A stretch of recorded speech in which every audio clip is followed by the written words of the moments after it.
Hello students, आकाश शर्मा। और maths में हमारा टॉपिक क्या चल रहा था हमारा, अब देखते हैं चतुर्भुज के बारे में। चतुर्भुज के बारे में अच्छे से पिछली कक्षाओं में पढ़ चुके हैं और उससे रिलेटेड अभ्यास प्रश्नों को भी कर चुके हैं। आइए इस कक्षा में इससे रिलेटेड कुछ अभ्यास प्रश्नों को करते हैं। अब देखिए, आपको दिया गया है क्वेश्चन नंबर 1। ABCD एक चतुर्भुज है जिसमें P, Q, R और S क्या है क्रमशः AB, BC, CD और DE के मध्य बिंदु हैं। अब देखिए, ABCD आपको दिया गया है और इसमें आप देखिए S बिंदु आपको दिया गया है, यहाँ पर R दिया गया है, यह आपको Q दिया गया है, यहाँ पर आपको P दिया गया है और AB यहाँ से ले सकते हैं, AB, BC ये लाइन आ गई आपकी, CD ये लाइन आ गई आपकी और DA ये लाइन आ गई। कि मध्य बिंदु क्या है, आपको P दिया गया है, आपको Q दिया गया है, देखिए यहाँ पर R दिया गया है आपको यहाँ पर और S दिया गया है यहाँ पर, क्रमशः भुजाओं में दिए गए हैं। और देखिए आकृति में आप क्या देखेंगे कि AC उसका एक विकर्ण है। AC क्या है, उसका एक विकर्ण है। A से लेकर C तक क्या है, ये इसका एक विकर्ण है। अब क्या दर्शाना है हमें, देखिए कि SR आपका समांतर है AC के और SR बराबर है 1/2 AC के। अब देखिए SR कहाँ पर है आपका, S से लेकर R तक ये रहा है SR, क्या है समांतर AC के, AC लाइन ये रही आपकी। तो ये आपको दिख रहा होगा, ये क्वेश्चन में दिया गया भी है कि दोनों एक दूसरे के समांतर हैं और SR 1/2 AC और ये इसका आधा है। जो SR है वो आधा है किसका, AC का। ये आपको देख के पता चल रहा होगा। यहाँ से हम एक लाइन लेते हैं और इतना लेते हैं, तो इस पोर्शन से हमारी एक और लाइन यहाँ से क्रिएट हो जाएगी और इससे इसका ये आधा बन जाता है। अब देखिए सेकंड क्वेश्चन में PQ बराबर SR। अब PQ देखते हैं, P से लेकर Q तक PQ और SR ये रही, तो हमारा PQ बराबर SR है। और थर्ड क्या दिया गया आपको, PQRS एक समांतर चतुर्भुज है। तो PQRS क्या है, एक समांतर चतुर्भुज जिसका सब कुछ अंतर बराबर हो सारा, उसको हम क्या बोलते हैं, समांतर चतुर्भुज। अब क्वेश्चन नंबर 1 में देखते हैं क्या है। त्रिभुज ACD में A, C और D में, फर्स्ट वाला हम देखते हैं। अब C भुजा DA का मध्य बिंदु है, S भुजा DA क्या है, मध्य बिंदु। और क्या है, आपको दिया गया है R भुजा DC का मध्य बिंदु है, तो R भुजा क्या है, DC का मध्य बिंदु। इतना आपको समझ में आया। और SR आपका समांतर है AC के और SR 1/2 क्या है, AC मध्य बिंदु प्रमेय के अकॉर्डिंग। अब देखिए SR कहाँ है आपका समांतर है AC के और SR आपका क्या है, 1/2 AC। इतना आपको पता चल गई वाली बात। इतना आया समझ में आपको कि हमें ABCD एक क्या दिया है, समांतर चतुर्भुज दिया गया है और इसमें हमें कुछ बिंदु दिए गए हैं जिसमें S, P, Q, R, S आपको दिए गए हैं और उनसे मिलाकर हमने क्या बनाया है, समचतुर्भुज का निर्माण किया है। अब देखिए नेक्स्ट सेकंड दिया गया है क्या, ACD में हम देखेंगे कि P भुजा AB का मध्य बिंदु है। P भुजा AB का मध्य बिंदु है, ये दिया गया है क्वेश्चन में वाली बात आपको। और Q भुजा BC का मध्य बिंदु है, ये भी आपको क्वेश्चन में दिया गया है। अब देखिए PQ समांतर है किसके, AC के और PQ 1/2 आधा है AC का, तो PQ हमारा क्या आ गया, समांतर भी आ गया AC के और PQ बराबर 1/2 AC और AC का क्या आ गया, समांतर के लिए आपको लंबाई बराबर होने की नीड नहीं होती, उसकी ज़रूरत नहीं होती। और हमारा ये आ गया PQ हमारा आ गया AC का आधा। अब ये आ गया मध्य बिंदु प्रमेय के अकॉर्डिंग।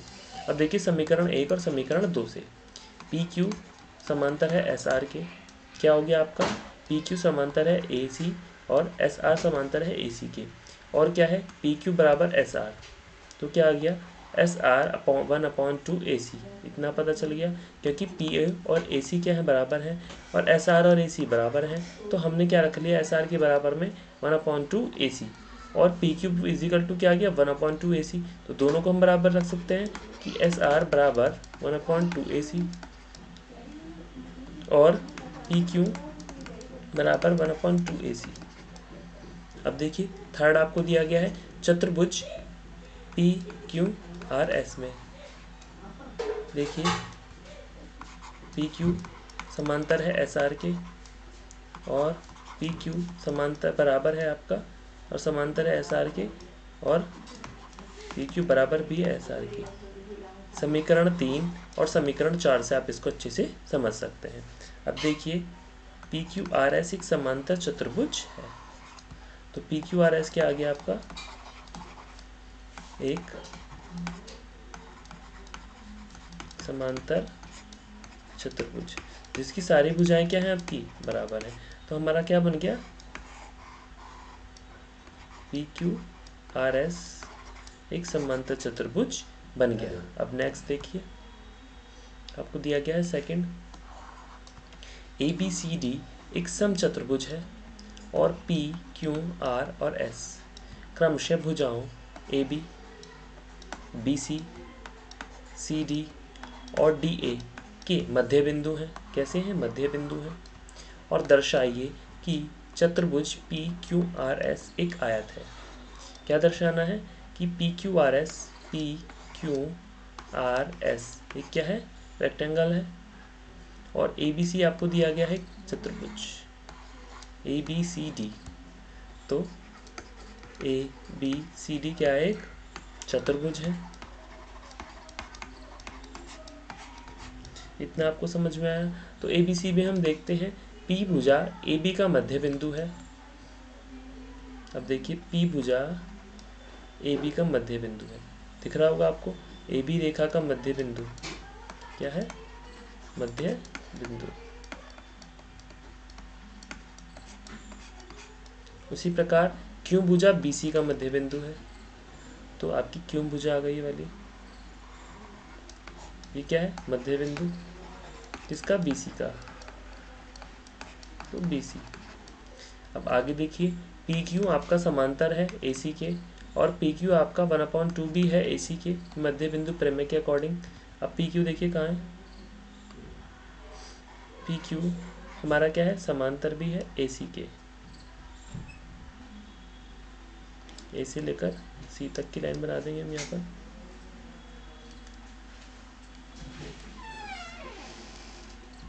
देखते हैं हम यहाँ पर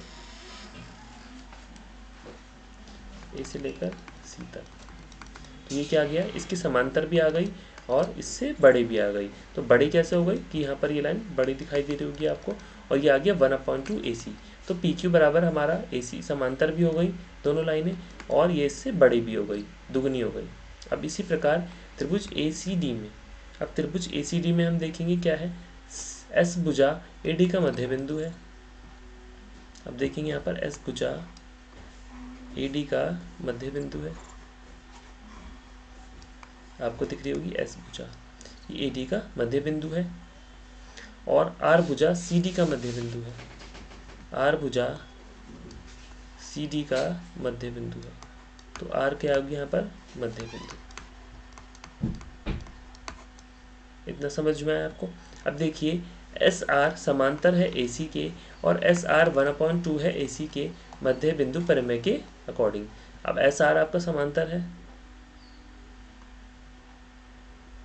ये देखिए आपको दिया गया है एस आर किसके समांतर आ गया आपका, ए सी के। तो ये ए सी वाली लाइन देख रही होगी, ये भी दोनों समांतर हो गए, और ये इसका डबल भी हो गया। तो ए सी क्या हो गया, आधा हो गया एस आर का मध्य बिंदु परिमेय के अकॉर्डिंग। अब समीकरण 1 और समीकरण 2 को हम दोनों को देखते हैं अच्छी तरह किस प्रकार हमने किया है। अब देखिए पी क्यू समांतर है एस आर के, और पी क्यू बराबर है एस आर के, समांतर भी है बराबर भी है। तो समीकरण 3 और समीकरण 4 से क्या है, पी क्यू समांतर है एस ए सी के और एस आर समांतर है ए सी के। इतना समझ में आया। और एस आर इजिकल टू क्या है 1/2 ए सी और पी क्यू बराबर क्या है 1/2 ए सी। इतना आपको दोनों चीज़ समझ में आई कि पी क्यू बराबर क्या हो गया यहाँ पर एस आर। तो हमारे ये दोनों चीज़ क्या आ गई बराबर, क्योंकि दोनों ए सी की इक्वल आ रही हैं। इतनी आपको बात समझ में आ गई होगी। अब नेक्स्ट देखते हैं। अब क्या दिया गया है, अतः पी क्यू आर एस एक समांतर चतुर्भुज है। इसी प्रकार बी सी डी त्रिभुज बी सी डी में क्या देखेंगे, क्यू भुजा बी सी का मध्य बिंदु है, ये दिया गया है आपको, और आर भुजा सी डी का मध्य बिंदु है, ये आपको दिया गया है। तो क्यू क्या है मध्य बिंदु और आर भुजा भी क्या है मध्य बिंदु। इतना आपको समझ में आया। अतः क्यू आर समांतर है बी डी के, इतना आपको समझ में आया। और क्यू एन समांतर है एल एम के। ये क्या आ गया, समीकरण नंबर आपका 5 आ गया। अब यहां से देखिए एल क्यू समांतर है एम एन के, क्या हो गया समीकरण नंबर 6। और क्या आ गया पी क्यू बराबर पी क्यू समांतर है ए सी के। अब समीकरण 5 और 6 से एल एम एन क्यू एक समांतर चतुर्भुज है। क्या आ गया, एल एम एन एक समांतर चतुर्भुज है। अब एल एम एन बराबर L I L Q N क्या है, समांतर चतुर्भुज के सम्मुख कोण क्या होते हैं आपके बराबर होते हैं। अब एल एम एन बराबर क्या है 90 डिग्री। समचतुर्भुज के विकर्ण परस्पर समकोण के समद्विभाजक होते हैं। क्या होता है 90 डिग्री आ गए तो समद्विभाजक होगा हमारे। और एल क्यू एन क्या है 90 डिग्री, ये भी आपका ये भी हो गए विकर्ण परस्पर समद्विभाजित करते हैं। दोनों के लिए लाइन आ गई। एक समांतर चतुर्भुज जिसका एक समकोण हो, एक कोण क्या हो आपका समकोण हो, आयत होता है। कोई भी समांतर चतुर्भुज जिसका एक कोण समकोण हो वह आयत होता है। अतः पी क्यू आर एस क्या है, एक आयत है, रेक्टेंगल है। इतना आपको अच्छे समझ में आया कि पी क्यू आर एस क्या है, एक आयत भी है और समांतर चतुर्भुज है जिसका समकोण हो वो भी हमारा क्या बोला है कहा जाएगा, उसको आयत कहा जाएगा। अब देखिए क्वेश्चन नंबर आपको दिया गया है 3। ए बी सी डी एक आयत है जिसमें पी क्यू आर और एस क्रमशः भुजाओं ए बी बी सी और सी डी और डी ए के मध्य बिंदु हैं। दर्शाइए कि पी क्यू आर एस एक समचतुर्भुज है। अब देखिए ए बी सी डी और ये क्या किया,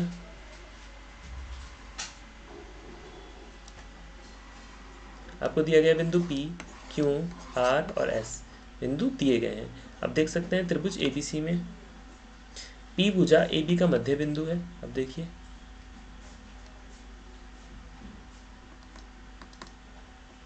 ए बी का मध्य बिंदु क्या हो गई पी, आपको दिया गया है। और क्यू भुजा बी सी का मध्य बिंदु है, क्यू भुजा बी सी का मध्य बिंदु।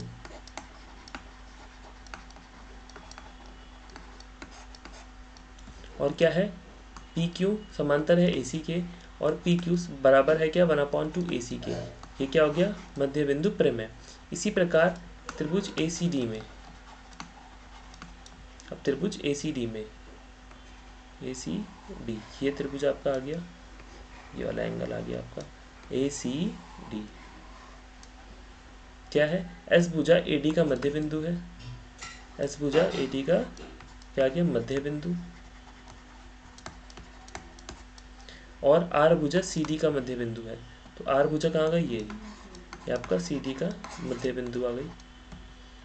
अब एस आर समांतर है ए सी के और एस आर बराबर है ए 1/2 ए सी के। ये क्या आ गया मध्य बिंदु परिमेय से आ गया आपका समीकरण 1 और समीकरण 2 से। क्या है पी क्यू समांतर है एस आर के, तो क्या आ गया आपका पी क्यू समांतर है एस आर के और एस आर समांतर है ए सी के।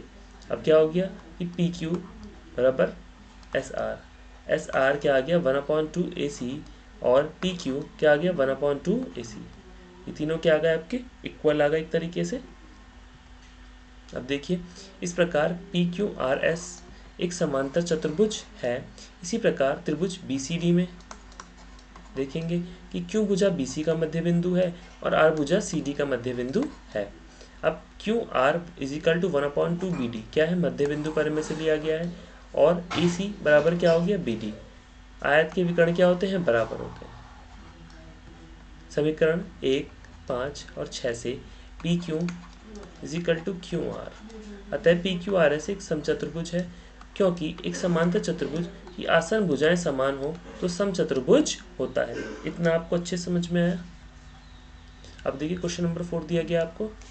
ए बी सी डी एक समलंब है जिसमें ए बी समांतर है डी सी के, ए बी सी और डी, और आपको ये दिया गया है डी सी और ये जी दिया गया है यहाँ पर बिंदु ई और एफ। अब साथ ही बी डी एक विकर्ण है और ई भुजा ए डी का मध्य बिंदु है। ई से होकर एक रेखा ए बी के समांतर खींची गई और बी सी को एफ पर प्रतिच्छेद करती है। अब दर्शाइए कि एफ भुजा बी सी का मध्य बिंदु है। तो एफ भुजा बी सी, ये डाला बी सी का मध्य बिंदु है, ये हमें दर्शाना है। अब ए बी डी में देखिए ई भुजा ए डी का मध्य बिंदु है दिया गया है और ई जी समांतर है ए बी के और जी भुजा बी डी का मध्य बिंदु होगा।